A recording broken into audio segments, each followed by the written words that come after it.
j'ai fait le choix de jamais juger quelqu'un, mais aussi ne plus être victime d'un jugement qui porte atteinte à, que ce soit à ma foi, à ma personne, à mon identité.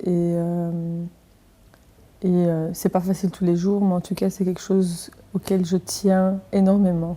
Parfois, je trouvais carrément légitime qu'il y avait certaines... Ou bien plutôt, je ne voyais même pas la discrimination. Quand je l'explique, on me dit « mais c'est une discrimination », mais quand je le vivais, je le sentais même pas tellement que ça devenait logique dans le système dans lequel je vivais. Et avec les États-Unis, j'ai quand même découvert que il y avait certaines choses qui n'allaient pas. Et certaines choses sur lesquelles je dois me battre.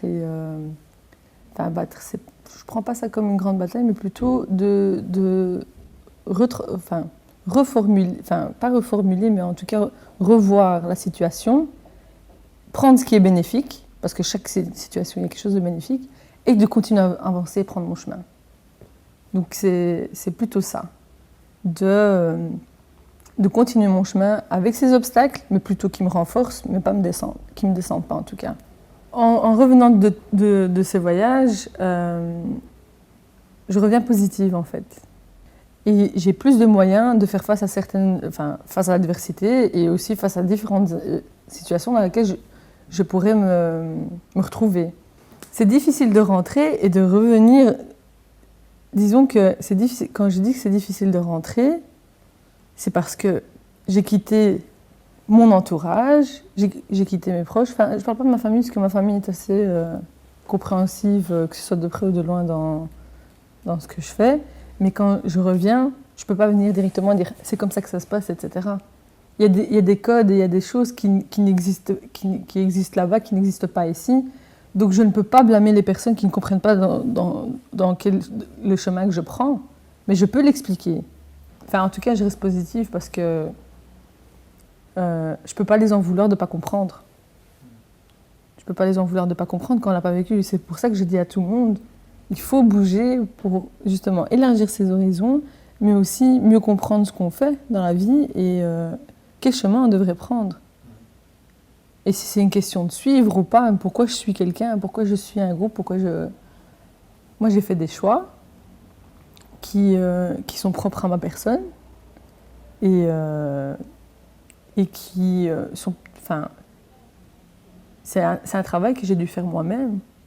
Et il faut le faire. Il faut se remettre en question, il faut voir où on veut aller, voir les objectifs qu'on aimerait atteindre. C'est ce que j'essaye de faire le plus possible pour voir où je vais. Donc aux États-Unis, c'est là que j'ai découvert en fait la pluralité de ma religion. J'ai travaillé dans un festival où est-ce qu'on était justement un énorme groupe et on parlait de la communauté de Chicago et on ne parlait pas des musulmans spécifiquement ou quel type de musulmans on pourrait avoir. On était vraiment en train de se battre contre la violence des gangs en communauté.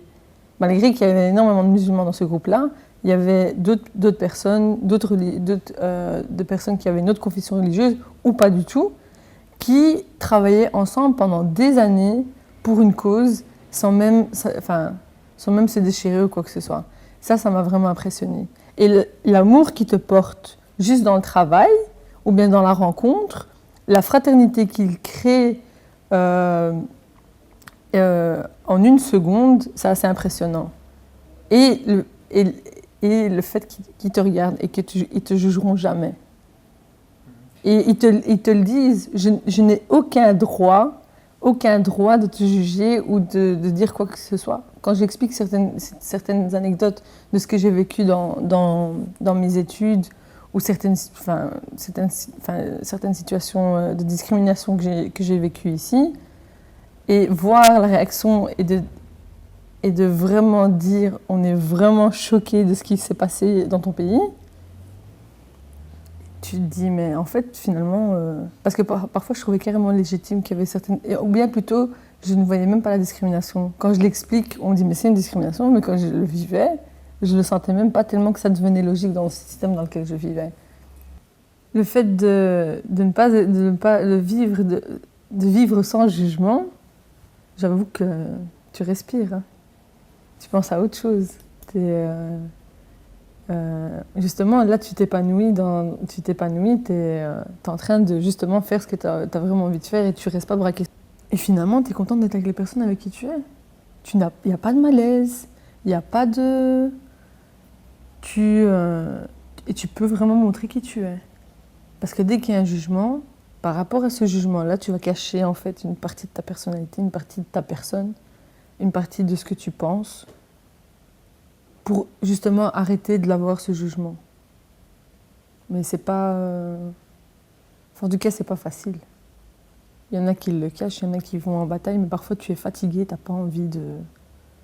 T'as pas envie de réexpliquer qui tu es, réexpliquer tes choix, etc. Alors que ce que tu fais, tu pars, tu disparais, tu reviendras quand tu seras plus fort et voilà.